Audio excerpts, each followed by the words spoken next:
Welcome back to the channel, everyone. We're going to do a really short form video today, but we're going to talk about making the D Ration Bar. So right here I've got one that's, the chocolate's already melted and it's in the mold. This mold comes from a company called the WWII Soldier, and I will put a link for them into the description below. Just keep in mind that shipping can be a little hit or miss. There are other places to get your D Ration molds. This is the 4-ounce mold.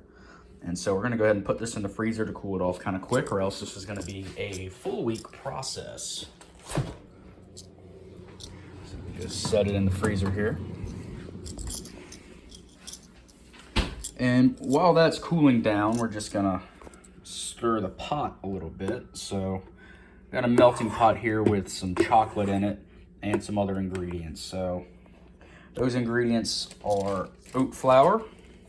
So if you can't find oat flour in the store, all you have to do is just take a tube of Quaker oats, just the plain oats, not any flavored ones, and pulverize them into essentially a powder, so flour, with a food processor or a blender. You're also going to want some dry milk. These are all ingredients used in the actual D Ration making process, as well as granulated sugar. That also helps. Something else you can add is vanilla in, or pure vanilla extract. It's the same deal. Now, there are two ways to do this. You can let the chocolate melt first, or you can add everything in at once. I decided to try adding everything in at once this time. But for chocolate, this is what I use: semi-sweet Nestle Toll House chocolate chips.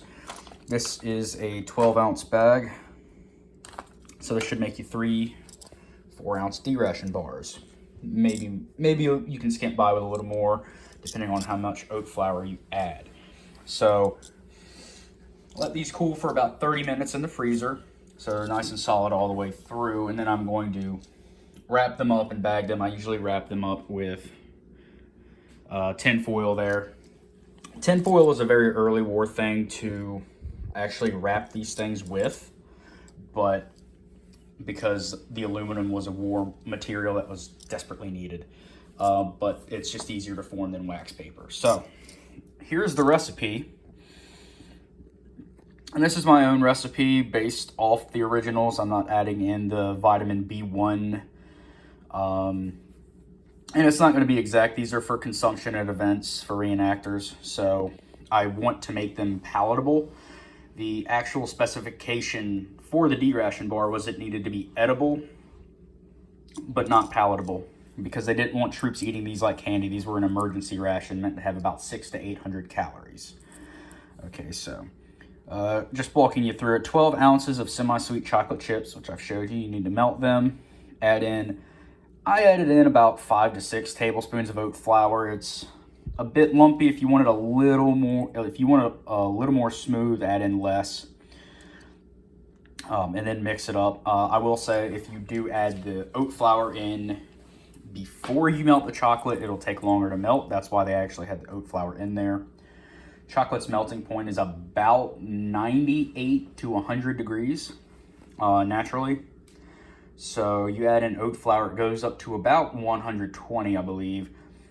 And that's so it wouldn't melt in the South Pacific, and these guys fighting the Japanese could actually still have their ration. Or in Italy. Italy gets pretty hot too. 1 to 2 tablespoons of milk powder.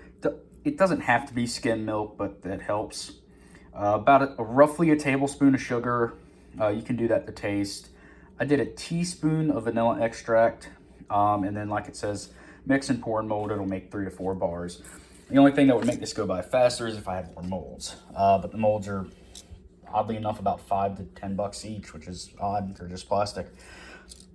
But a little bit of history about the D Ration bar.